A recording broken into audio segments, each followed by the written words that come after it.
Morning everyone.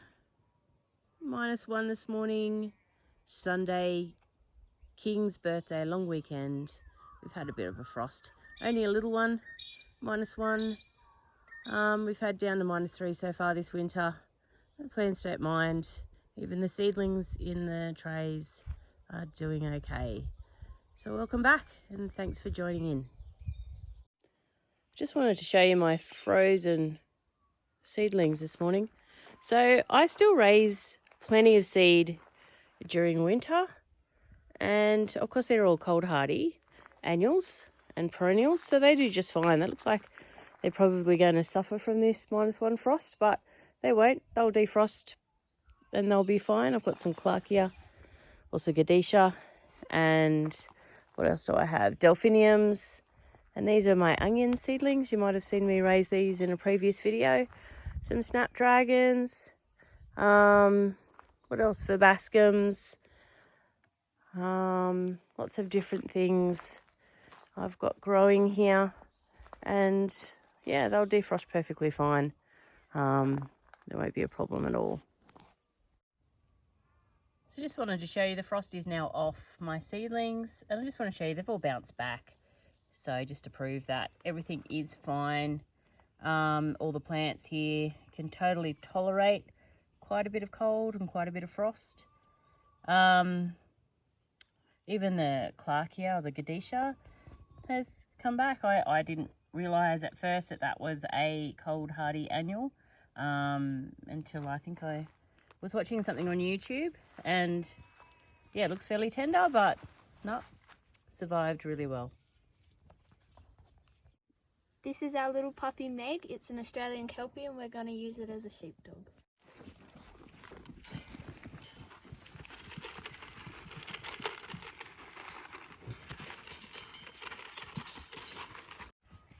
Say hello boys.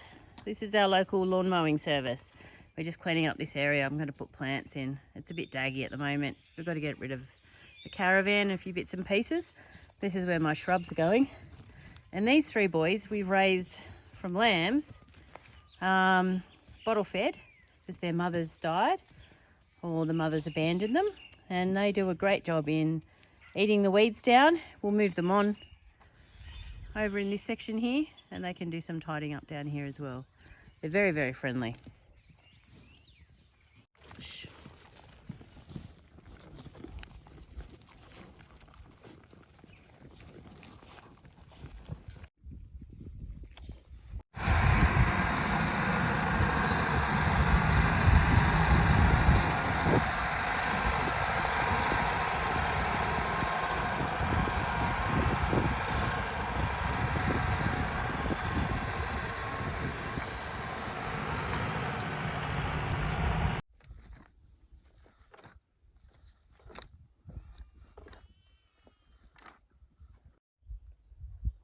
What are we planting today? So we've got some delphiniums down there in the front, the Pacific Giants, all mixed colours. And then we have Crown of Snow, which is a white spire. It's a perennial, about 90 centimetres high. And then up here further, we have some Russian statice. So that's a pink, like a rat's tail statice up here, this one. And then here we have some red orac, which is more for its foliage, and they have a bit of a flower as well. I'll put some pictures up to show people what they look like. And these all are cold hardy. Well, the red orac I think is a annual, but they're all very cold hardy. So they've just had a big frost on them. So we'll give them some sea mungus, which is like a seaweed extract, fertilizer, and a good water, and they'll be right to go. What about Dad? What is he up to today? He's building some new beds and topping up my beds with mushroom compost today. We're continuing on making some more new beds. We're using H3 treated, termite treated timber, because obviously we get some natural termites here. And we fill the beds with the garden soil which we've tilled. Then we take that soil from out of the pathways and around the beds, just to raise it up and improve drainage. Michael's made up some plates to connect the beds together. You can see them there. And they seem to be going okay. Sometimes they warp a little bit, but you get that with treated timber. And we brace them in the centre there to stop them blowing out. So another bed on the way to being made here, and you would have seen the footage of the tractor. So normally the practice that we use is we will plough up the land in autumn, so it'll sit over winter and be exposed to frosts, and that'll break up some of the clay and also help eradicate some of the weeds. And then we just went over the soil again to give it a better till, a finer till, and then that will be it. We won't dig over the soil again. We'll just add compost as we need it to the beds. So the second half of the bed now is planted. We've got some chocolate lace flowers there, just some excess that I had left over from my last sowing. I did hear someone talk on YouTube about them becoming root bound if you leave them in the pot, so I decided to plant them out. Got some salvias there. They're like just your general garden salvia, but it has a really pretty pumpkin coloured flower. So I thought I would propagate some of those and put them in.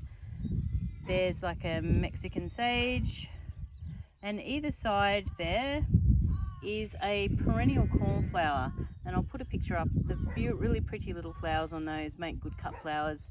Raised those by seed. The seed was from Seedscape Seeds. I'll put the link in the description for those.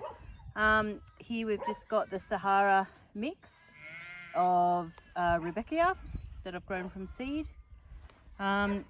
These little random plants here, they're just ones that I've grown from seed, and I haven't had much success with propagation. The first one here is a penstemon Grand Messer, I think it is, and then just a phlox. I don't have much success with phlox. And an Achillea, that's like a terracotta coloured one there that I've ordered online. Down here I've got these 3 phlox plants, and I don't know about anybody else, I find phlox hard to grow from seed.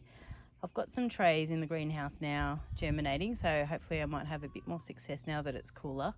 But these are a perennial phlox, so I just got these from Garden Express. I only got one of each different variety just to try them out, and hopefully if they go okay I can divide them and propagate some more. So these are my Tygeums. They've grown really well over autumn, so much so that I can actually divide them now. I've got 3 plants, and that's the great thing about perennials. Once they establish, you can just keep dividing them. And 2 more GMs here. One's a tangerine GM, and this one, I can't remember. This one is Coppertone. I think that's the shorter one, but I quite like the colour of the flower on that one. So I'm just planting up this newest bed that we just covered like 5 minutes ago with mushroom compost.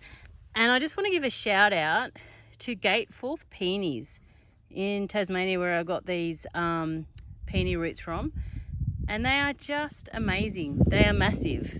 This one's small in comparison to some of the stuff that they've sent down to me, and they've just been packaged really well and they look fantastic. So I'm excited to see what happens to these in spring. So I'll give a link. Gateforth peonies in Tasmania. Thank you. So this is the peony bed all planted up. There's a helicopter and some lambs barring in the background. In between I've just put some salmon, dusky salmon Maltese cross, some feverfew, and a few bits and pieces around the edge. I do like to put other things in the peony bed, although lots of people say that you shouldn't, but bed space is a bit limited, so whilst they're developing I don't see the problem in doing that. A double pink mini hollyhock here. I like hollyhocks. It's only a dwarf one, so it shouldn't get too tall. Now, a bit controversial here, I've got some loosestrife and some mugwort. I have heard that both of these things can be quite weedy, but I'm going to give them a go because the flowers are beautiful and they're just something different. Down here is a pink Veronica. I've got a white and a blue spire type Veronica already in the garden, so the pink one just finishes that off. And we have some cornflowers in white and pink. And lastly, we have some cafe cream perennial foxglove. So the flowers aren't as impressive as a normal biennial foxglove, but it's a perennial, so I won't have to replant it. And I think they're rather interesting looking. I'll put a picture up so you can see. So this is my corralling method. I use baling twine just from the rural store, and I just crisscross it over. I'm just going to see how that works. It may not work for stock, but I think for some of the bigger perennials it might be enough. I do have some netting available, but I'm just going to see whether this will work and just test it out and see how it goes. I just want to say thanks for everybody who's tuning in. Thanks for the comments. Thanks for those who have subscribed. We really appreciate it. It's the kids get really excited when they see we've got new subscribers. Leave me a comment.